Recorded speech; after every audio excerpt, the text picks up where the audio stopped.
नमस्कार। लोकसभा चुनाव की तैयारियां शुरू हो चुकी हैं और उत्तर प्रदेश की 80 सीटों पर नया ताजा सर्वे के हिसाब से उत्तर प्रदेश में किसका है पलड़ा भारी, क्योंकि उत्तर प्रदेश से ही होकर केंद्र को रास्ता जाता है और यूपी में सियासी शोर। लेकिन 80 सीटों का क्या होगा, किसका स्कोर, इसको लेकर महत्वपूर्ण विश्लेषण और उत्तर प्रदेश को लेकर जो नया ओपिनियन पोल है उसमें खलबली दिखाई दे रही है। क्योंकि उत्तर प्रदेश में अब गठबंधन का स्वरूप क्या हो रहा है, एनडीए में अब नए दल जोड़ रहा है तो इंडिया गठबंधन टूट की कगार पर दिख रहा है। तो 80 सीटों का कितना असर देखने को मिलेगा, इसको लेकर उत्तर प्रदेश के लिए बीजेपी की जो नई रणनीति है उस हिसाब से क्या 80 में से 80 सीटें जीत पाएगी, इसको लेकर नए और ताजा विश्लेषण के हिसाब से आखिर क्या कुछ आंकड़ा होगा। क्योंकि जिस कहा से अब यहां पर इंडिया गठबंधन में टूट नजर आई है, ममता बनर्जी, नीतीश कुमार और उत्तर प्रदेश को लेकर इंडिया गठबंधन के लिए बड़ी खबर है कि यहाँ पर जो है जयंत चौधरी भी अब इंडिया गठबंधन छोड़ के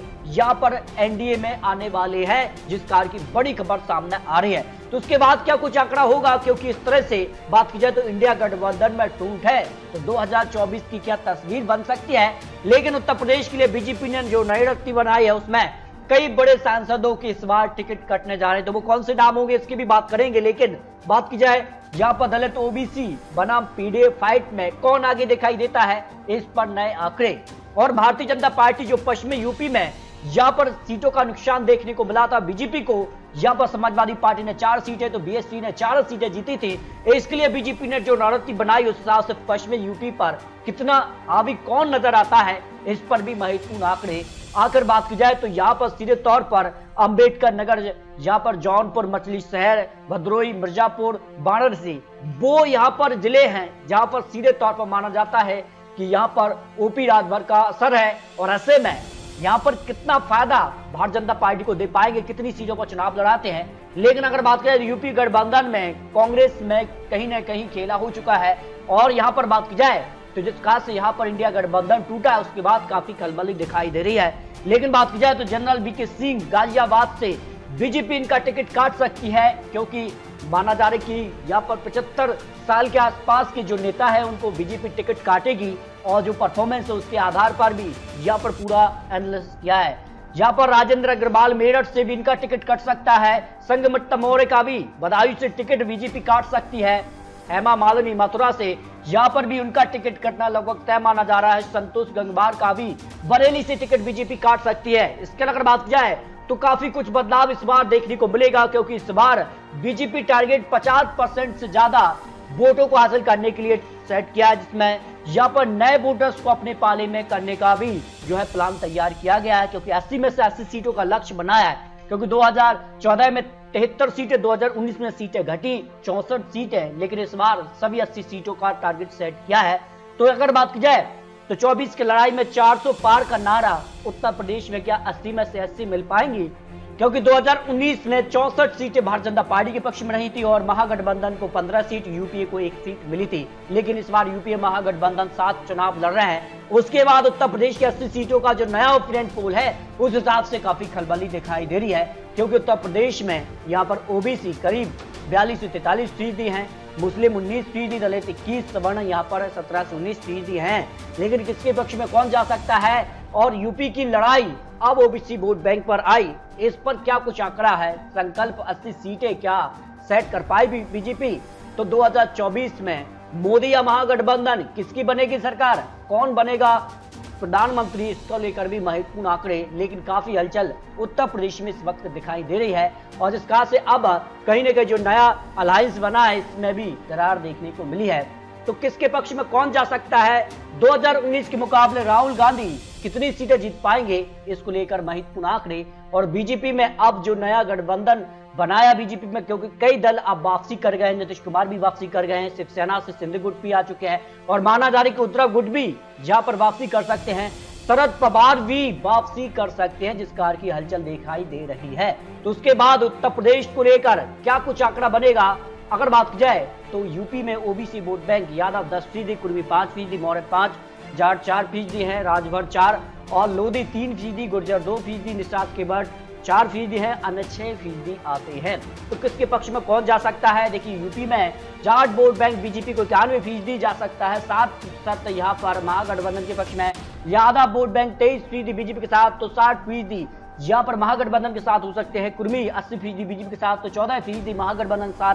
अन्य ओबीसी 72% बीजेपी के साथ, तो 18% महागठबंधन के साथ हो सकते हैं। और ऐसे में बात की जाए तो यहाँ पर मुस्लिम वोट बैंक महत्वपूर्ण हो जाता है, और ऐसे में जो करीब 19% मुस्लिम वोट बैंक है वो बीजेपी की तरफ कैसे शिफ्ट होगा, क्योंकि 80 में से 80 सीटें अगर लानी हैं तो 19% वोट शेयर भी महत्वपूर्ण हो जाता है, जिसमें बिजनौर में 45% मुस्लिम आबादी, मुरादाबाद में 48% वोटर्स हैं, नगीना में 45%, संभल में 43%, सहारनपुर में 43%, 38% अमरोहा, गाजीपुर में भी 10% मुस्लिम वोट बैंक आता है। तो ऐसे में कहीं ना कहीं जो नई रणनीति बनाई है उस हिसाब से काफी खलबली दिखाई दे रही है। लेकिन पश्चिमी यूपी का जातीय गणित अगर बात की जाए तो करीब मुस्लिम 27% है, दलित 25%, राजपूत 8%, ओबीसी 16% आते हैं। और ऐसे में 27 सीटों का जो ओपिनियन पोल है उस हिसाब से तो पश्चिमी यूपी का जो ओपिनियन पोल है इसमें बीजेपी को 18 से 23 सीटें जा सकती है। लेकिन अब समाजवादी पार्टी को यहाँ नुकसान दिखाई दे रहा है, क्योंकि अगर बात की जाए जयंत चौधरी अब बीजेपी में शामिल हो रहे हैं, तो उसके बाद कहीं ना कहीं जो यहाँ पर पश्चिमी यूपी रीजन है यहाँ की भरपाई बीजेपी कर सकती है। तो यहाँ पर सीधे तौर पर फायदा भारतीय जनता पार्टी को आने वाले वक्त में मिल सकता है। भाई बुंदेलखंड रीजन से 4 सीटें आती हैं, चारों सीटों पर 2019 में बीजेपी ने जीत हासिल की थी। इस बार 3 से 4 सीट का अनुमान दिखाई दे रहा है। समाजवादी पार्टी को 0 से 1 सीट मिल सकती है। बीएसपी अलग चुनावी मैदान में होगी तो 0 से 1 सीट उनके पक्ष में जा सकती है। कांग्रेस 0 सीट यहां पर आ रही है। अवध रीजन की 23 लोकसभा सीटों के ओपिनियन पोल में 18 से 23 सीट यानी सभी सीटों तक भारतीय जनता पार्टी उत्तर प्रदेश में पहुंच सकती है। समाजवादी पार्टी को 0 से 1 सीट, बीएसपी की 0 सीट, कांग्रेस 1 सीट पर खाता खोल सकती है। लेकिन माना जा रहा है कि अवध रीजन पर clean sweep Bharatiya Janata party कर सकती है। भाई पूर्वांचल रीजन की 26 लोकसभा सीट की बात की जाए तो यहाँ पर 18 से 23 सीटों पर भारतीय जनता पार्टी को जीत मिल रही है। समाजवादी पार्टी को 1 से 3 सीट, बीएसपी को 0 से 1 सीट, कांग्रेस 0 सीट आने के पक्ष में भी 0 सीट का अनुमान यहाँ दिखाई दे रहा है। इस तरह से अगर बात की जाए तो यहाँ पर जो मर्कराइज का ओपिनियन पोल उत्तर प्रदेश को लेकर सामने आया उसमें 80 सीटों में से 67 से 73 सीटों पर भारतीय जनता पार्टी पहुंच सकती है। समाजवादी पार्टी को यहां 3 से 6 सीट मिल सकती है, बीएसपी को 0 से 4 सीट, कांग्रेस को 1 से 2 सीट आने के पक्ष में 0 सीट जा रही है। उत्तर प्रदेश में भारतीय जनता पार्टी एक बार फिर से बड़ी जीत की तरफ बढ़ती नजर आ रही है। इससे पहले अगर बात की जाए तो इंडिया टीवी चैनल सर्वे भी सामने आया था उत्तर प्रदेश को लेकर, जहां बीजेपी को 70 सीटें प्लस की संभावना दिखाई दे रही है। समाजवादी पार्टी को 4 सीट, कांग्रेस को 2 सीट, अपना दल को 2 सीटों की संभावना दिखाई दे रही है। इसके अलावा अगर बात की जाए तो उत्तर प्रदेश को लेकर टाइम्स नाउ सर्वे के हिसाब से भी बात की जाए तो 69 से 73 सीटों पर एनडीए और इंडिया गठबंधन को 5 से 9 सीटों का अनुमान दिखाई दे रहा है। और बीएसपी को 0 से 1 सीट आने के पक्ष में 1 से 3 सीट की संभावना दिखाई दे रही है। इस तरह से अगर बात की जाए उत्तर प्रदेश के अलावा अगर बात की जाए तो अन्य राज्यों को लेकर भी बहुत जल्द आपको महत्वपूर्ण विश्लेषण देने वाले हैं। लेकिन उत्तर प्रदेश से ही केंद्र को रास्ता जाता है और उत्तर प्रदेश में यहाँ पर 80 सीटों में से ज्यादातर सीटों पर भारतीय जनता पार्टी का ही पलड़ा भारी नजर आ रहा है, क्योंकि यूपी चुनाव 2024 के लिए सेमीफाइनल की तरह देखा जा रहा है। दोस्तों आपको क्या लगता है उत्तर प्रदेश को लेकर अपनी राय रख सकते हैं? क्या भारतीय जनता पार्टी यहाँ पर 80 में से 80 सीटें जीत पाएगी, या फिर जो समाजवादी पार्टी दावा करी कि इस बार बड़ी पार्टी समाजवादी पार्टी बनने जा रही है, इसको लेकर अपनी राय रख सकते हैं। मिलते दोस्तों और लेटेस्ट और महत्वपूर्ण विश्लेषण के साथ, तब तक जय भारत।